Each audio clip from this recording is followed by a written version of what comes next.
Thanks for those of you who are watching us right now. It's actually being broadcast on the YouTube channel and at purplefeetfoundation.org. So anybody that's watching that has a question, that'll be my role. I will moderate the questions coming in, so you can always submit them. You see the link on the screen, tinyurl.com/thincqa.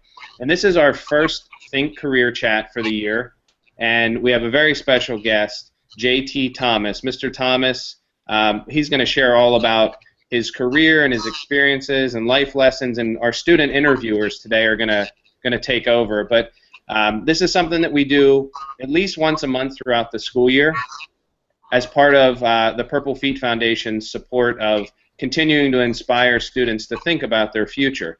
So I am going to turn it over to our student interviewers. Nevaeh and Brian, can you guys hear me? Yes. All right. So why don't you take it away? You guys are the talent now, and Mr. Thomas, thank you again. Let's kick it off. So say hello, guys, and first question. Hi. Hello. Good afternoon, everyone. Good afternoon, J.T. Thomas. You. Okay, let's start with the questions. Tell us about when you were in 6th grade. Where did you grow up, and what did you want to be when you grew up? Okay, I grew up in Macon, Georgia. I grew up in segregation and Jim Crow laws, as a matter of fact. And I went to a Catholic school that was segregated called St. Peter Clavers in Macon, Georgia.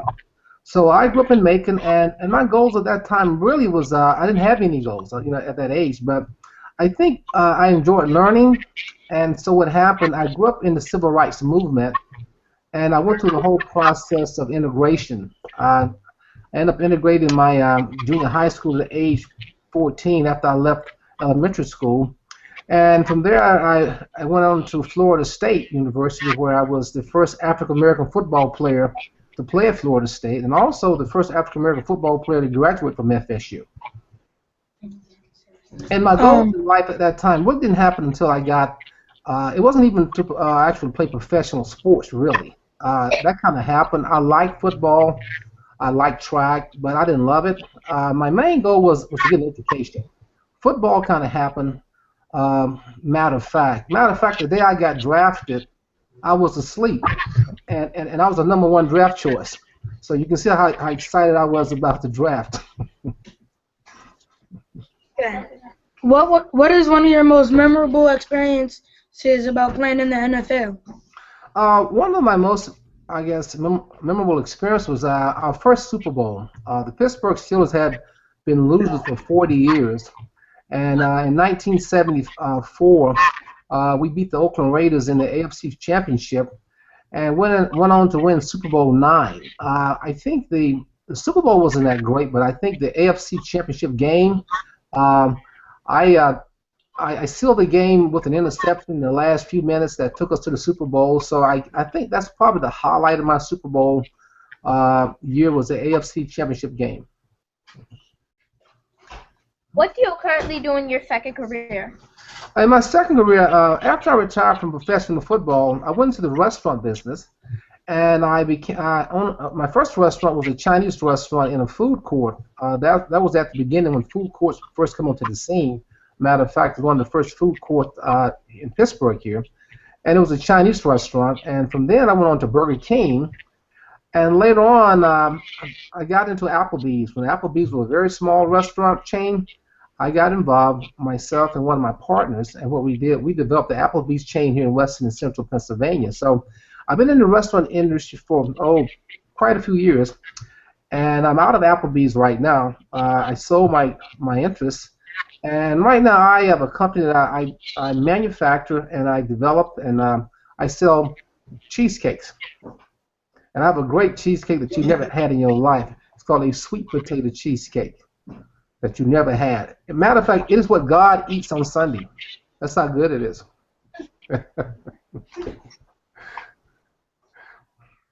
Other than your current work, what do you like to do? I enjoy music. I grew up in the South. I grew up in the church, and I grew up playing the piano. So I enjoy playing music. I love gospel music, but I also enjoy working out, and I also enjoy I teach a lot. I teach a lot of young men mentoring. I do some entrepreneurial type ship where I teach people about business, but also with young people I teach them about life. So I enjoy mentoring and coaching people, and I enjoy music, and I enjoy working out. I don't work out as often as I should work out, but those are my enjoyments. Plus my grandkids, I love them. So I enjoy playing with them. They keep me young. What is the key to a success in your opinion? I think the key to success really is having a commitment to life and to principles and values. Okay, I think in order to be successful in life, I think you have a commitment to certain values and principles, and you have to live by principles and not by preferences. What I mean by that, you can't live life based on how you feel, what you think. Well, I think this and you think that. Well, we all think things differently. I think success is based on principles, and most principles are godly principles. So I think if success is about if I can actually commit myself to principles and always ask the question before I make a decision, is it wise? What you're really saying, is it right or wrong? And a lot of times when you ask that question, if it's wise or not, it takes you out of the equation. So I think success is based on living a life of principles. Okay? This question. Oh wait, whoops, my bad. What makes you happy? What makes me happy? Oh, fried chicken. No, I'm only kidding. I think what makes me happy is when I know that I've given my best in something, I've committed myself to it, and when I can look in the mirror and say, I gave 100%. That's what makes me happy in all that I do. And I think what really makes me happy is when I can help other people. I think you can't be happy just helping yourself. I think when you can actually touch someone else's life and help them out of their troubles or help them in a situation that you've been in and you can help them out of, to me, that is a great feeling to put a smile on someone's face when they have some difficulties or some trouble in their lives. So that is probably the height of my happiness when I can help someone. What advice do you have for students thinking about playing professional sports or pursuing a career in business? Well, in terms of a professional sports career, I don't like that word professional sports career because in professional sports, you always one play from retirement, which means that on one play, you can get hit and you're done. If someone has the skills and talents and want to pursue that, I think you should. But that shouldn't be your primary goal and focus because professional sports, the average guy only play in football 4 years. That's not a long time. Basketball, those other sports may have a little longer life, but it's a short period of time. So sports is very difficult. Plus, the odds of being a professional athlete is very tough. There's probably about 3,000 to 4,000 total athletes that are professional athletes in the whole world that are getting paid. So your odds or chance of being a professional athlete, those are not good odds. You got better odds being a doctor or a lawyer. There are more than 3,000 lawyers here in Pittsburgh. So in other words, as many professional athletes there are, we have lawyers just in one city. So if you are good and obviously you have the talent, do pursue it because I love sports. Without it, I wouldn't have been able to do some things in life or get an education primarily. For me, sports was about an education. That was my only means to be educated was at that time was through sports. So that's what the vehicle. But today, I think the key to success is really get an education first because right now I can't run, I can't jump as high as I used to. So what I have to do? I have to have my brain because you never lose knowledge. You never lose. No one can take that away from you. My professional career as a football player was taken away from me. Guess what? My degree, I still got it. And guess what? It's still working. It's still pumping cash. Football don't pump cash into my bank account. Football doesn't pay my grandkids, school fares and vacation. Guess what pays that? My degree pays that. So education is the key. Professional sports, they don't send me a check. The Pittsburgh Steelers, they love me. I know they do. I won 4 Super Bowls with them. They love it. They bring me over and give me some chicken wings and some potato salad. They don't send me a check. But my education does. My degree does. Okay? Now it's time for the question from other students. Okay. This question is from Jaheem. What was the best team you played against during your football career? The best team that I played against, one of the toughest back in the day, I played in the 70s and the 80s, and you guys was up in heaven by that time. But nevertheless, well, the Oakland Raiders, they were a tough, mean team. They were just as good as we were, and after we played the Oakland Raiders, the next 2 days we didn't practice. We were just too beat up. But the Oakland Raiders were probably one of the toughest teams back in the era that I played. You know, that I love playing, but I didn't like playing them. Okay? This question's from Chance. Who do you look up to and why? Who I look up to? I don't know if I look up to any two. My faith is I'm a Christian, so my God has always been number one in my life. So basically, that's what I look up to. I admire a lot of people. The biggest influence in my life was my mother. And she was there. She taught me my basic foundation for the most part. But there are a lot of people in my life that have coaches, ministers, mentors. But I always look up to my Heavenly Father. That's my idol.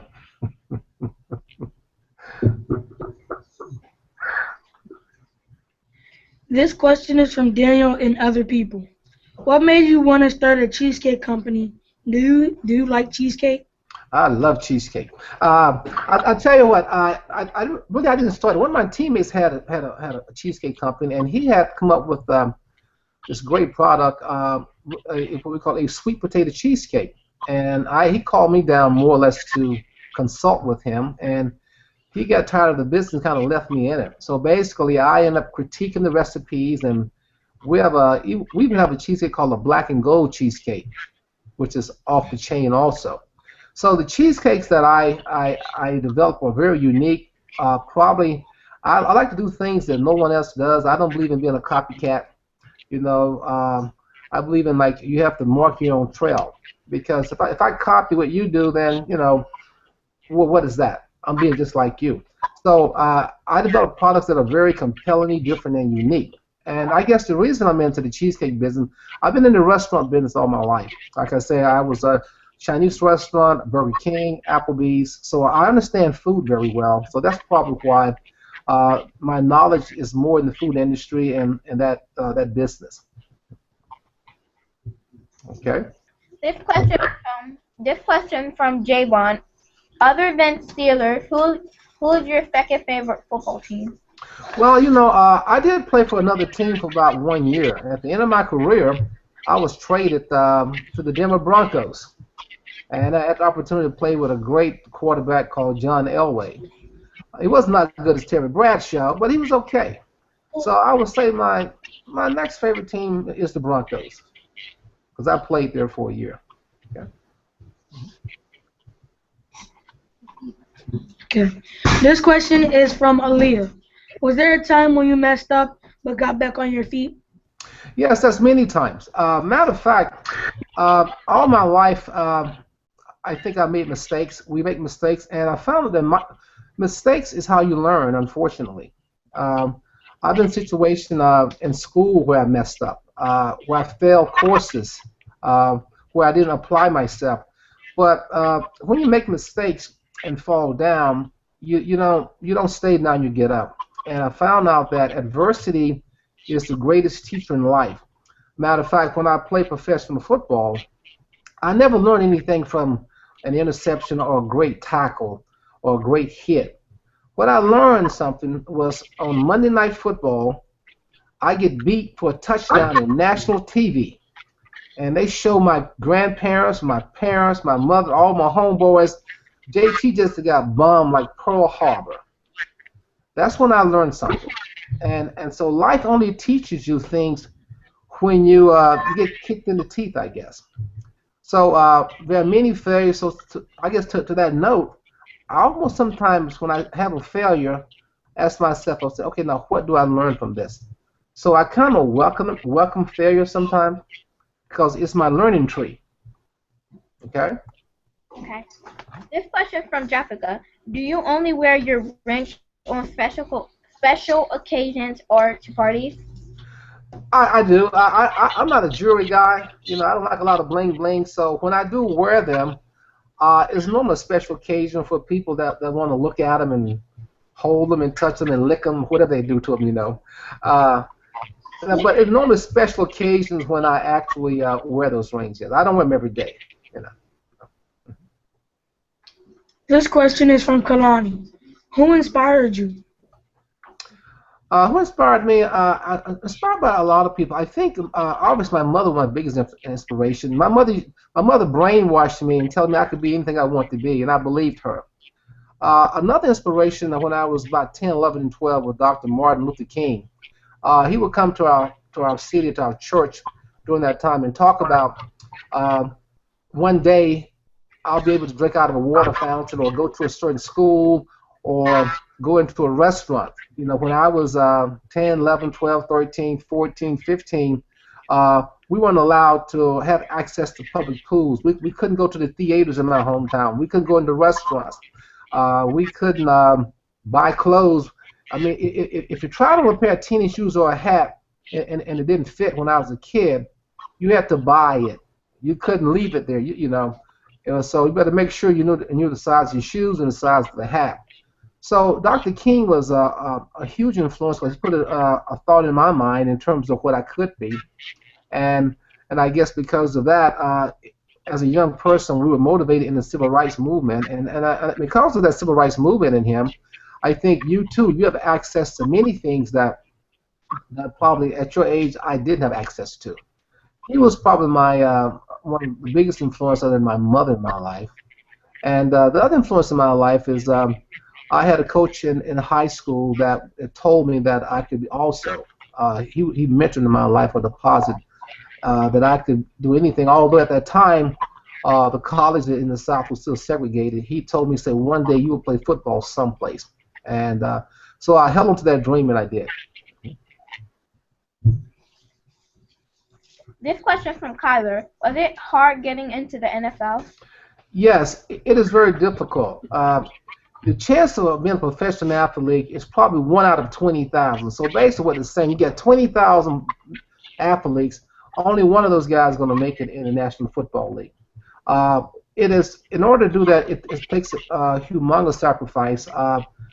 It's a very unique profession where the commitment is really, it's a tough commitment. The dedication and the price you pay is hard. I look back, it's very difficult. That's why a lot of people think they want to play professional football. What you see on Sunday is the guys, you know, in the uniforms, they're dancing and after touchdowns, and it's a lot of work, running in the morning, lifting weights, and you do a lot of things that most people do not want to do in training to be a professional athlete. So it is very difficult. It's a huge commitment. Okay. This question is from Camille. What made you pick football to play? I didn't pick football. Like I told you, I did. Football was a way to go to college. And when I was good at it. So since I'm good at it, I said, okay, well, what the heck, why not? It afforded me an education. In professional sports, obviously, it afforded me an opportunity for a short, I call it a job. It wasn't a career because, like I said, the average playing time is 4.2 years, but it actually exposes me to a lot of things that allow me to grow. But professional sports to me was only a springboard. Today is different. Today, the kind of money players make today, it is career money. What I mean by that, if you come in the National Football League and spend 5 to 10 years, you can leave a millionaire. When I came in, that wasn't the case. So my perspective of the game was this. The game was just something to get me ahead in life. I didn't look for it as I could play football and chill out for the rest of my life. It was a springboard, into my life works, what it boils down to. And that's how I look at it. Today. If I came in the game today, I may look at it different. I was the #1 draft choice. Today, coming in the game, I probably could have a $50 million package. I didn't have $50 million when I came in. I had a couple bologna sandwiches and a jar of Kool-Aid. That's what they gave us. Okay. This question from Tajay. Do you have kids? And if so, did your kids follow in your footsteps? Yeah, I have 2 kids. I have a son and a daughter. My son played football in high school, and he got hurt, and that ended his career. My daughter was a track star, so I ran track too. So she ended up going to Ohio U, and she was a state champion in Pennsylvania in the triple jump out of high school. But no one proceeded into professional sports. I have a grandson who's 13. Nice size. He may be a prospect if you like, but he only can play sports provided he maintain a B average. No B average, no sports. Oh, this question is from Angel. What did you study in college? I was a business major when I was college. I went there really to study music originally because, like I said, I'm a piano player and an organ player. But I switched to business, and it kind of worked out for the most part. My focus was risk and insurance and real estate when I was in business school. But like I say, it helped me once I got into the restaurant business because I went out and I did the real estate side of the deal, for the most part, and ended up running those operations. So really, my degree really helped me a lot once I retired from pro football and got into business. Okay, final questions. What was your favorite school lunch? My favorite school lunch. Oh, I'm from the South, so we ate anything that had a pulse down there. My favorite school lunch. Okay, it's probably still my favorite lunch. It's a big old greasy smoked sausage sandwich, with cheese on it. That's my favorite sandwich. Always has been.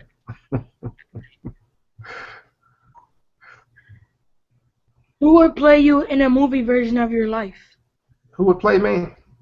Me? What you talking about, man? I would play me.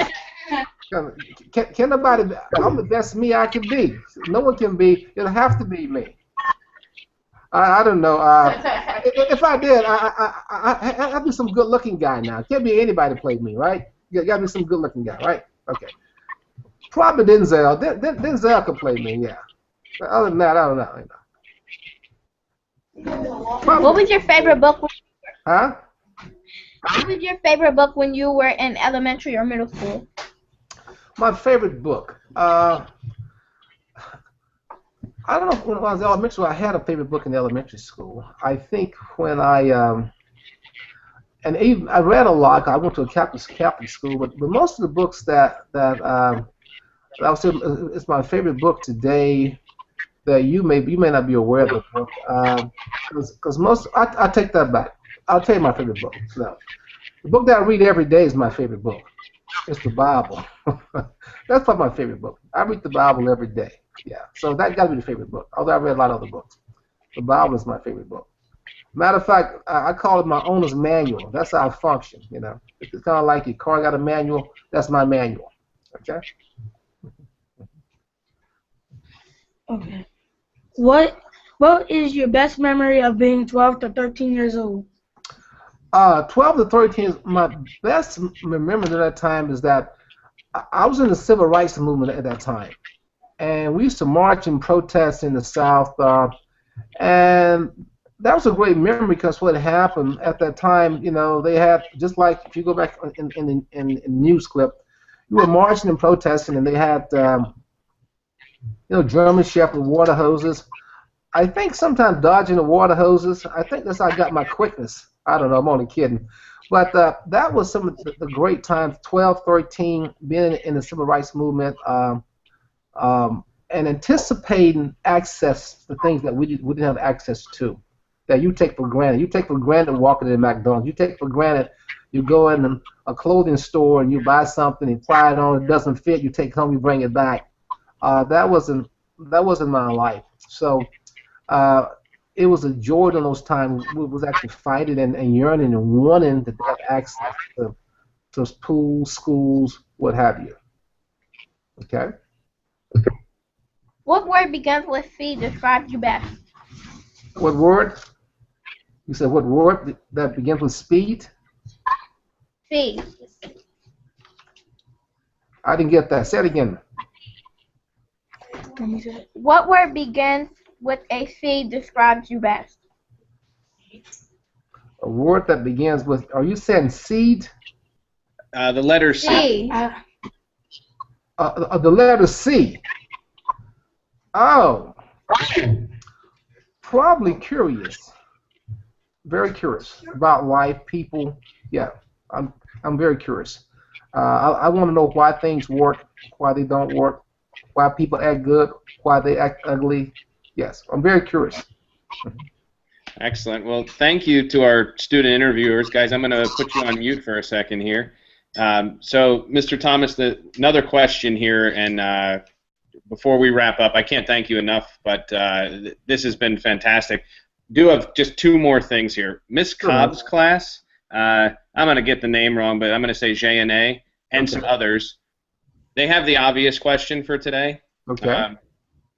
What's up with the Steelers? I think, the Steelers, I mean, I think their performance is based on where their heads or its attitude. I think they're thinking, the Steelers have been a great team for so many years, and you can get very complacent. You can live off tradition.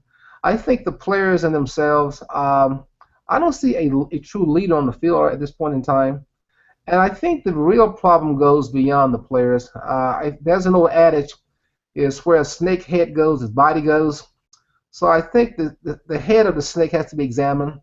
And it starts there for the most part. Although, yeah, there will be scapegoats in terms of players or coaches. But I think a lot of time, where's the organization going? What's the mission? What's the vision of the organization? I know when I was there, you had people that Mr. Rooney, Art Rooney, he built the foundation. His son Dan built the infrastructure. The next generation, I'm not sure exactly what is their goal, vision, mission this time, and sometimes that can be the real problem that is not obvious. Okay. And Mr. Thomas, the students, both in the class here and then a couple other classes that are watching in Harrisburg, and some of the others that are viewing now that I can see at the top here, we sent out some kind of instructional connections for today. In addition to submitting questions, which you heard, we got to take about 10 of the students' questions. They also had a writing assignment. Okay. I wanted to share one because I thought it was really good, if you don't mind. Go and ahead. the writing assignment was they were given a picture of a stadium tunnel, and it said, "You've just walked through the tunnel for the last time. What's next?" And it was an interesting prompt, and I won't read the whole thing, but I wanted to call, and it's Brianna, and I'm not sure what class or where exactly she's from, but I love this, or he's from. I'm not sure so if I was a football player and I walked through the football stadium tunnel for the last time, my next step, and that's what's so important that you talked about, would be a baker, singer, dance teacher, brother, and other stuff. And she continues on and on. And I think that was kind of reflective of your message today. Oh, most definitely, and that's what it is, because they say athletes die two deaths: the natural death, and when their career ends, that's the death. So yeah, it is a tunnel, and it opens up to a gamut of things, but you have to be actually prepared for them mentally, emotionally, psychologically, and today educationally, you have to be. Excellent. Well, Mr. Thomas, can't thank you enough. Any closing thoughts, remarks, anything you want to share with the students before we disconnect for today? Well, I don't think, like I said earlier, live your life by principles, not by how you feel, what you see, what you think. Those are our five senses. Our five senses gets us in trouble all the time. Step back and ask yourself, is it wise? If you ask that question, that means that you are living life on a principle base versus preference base, what you think. Because what you think, what you see, changes. All right, and I promise. Thank you. So one more question that just came in. Sure. Any chance you have one of those rings there to show the kids, or do you have You know those? what? Unfortunately, I don't have one on. They're upstairs, probably in a box. Or my granddaughter had one in her toy box not too long ago. So I know. Well, thank you so much, Mr. Thomas, and for those of you that are viewing right now, and to our student interviewers, give yourselves a round of applause. You did a great job today. Great job. And Mr. Thomas, can't thank you enough. And for those of you that are viewing, we will have the archive up so you can share it with other students and with your colleagues. But this was personally, as a diehard Pittsburgh fan and a general fan of education and being an educator, thank you for a wonderful kickoff to our Think Chats this year, Mr. Thomas. Anytime, Lance. Invite me back. I enjoy it. We'll have cheesecake next time. That'll work. That'll work. Thank you so much. Bye, everyone. See everyone.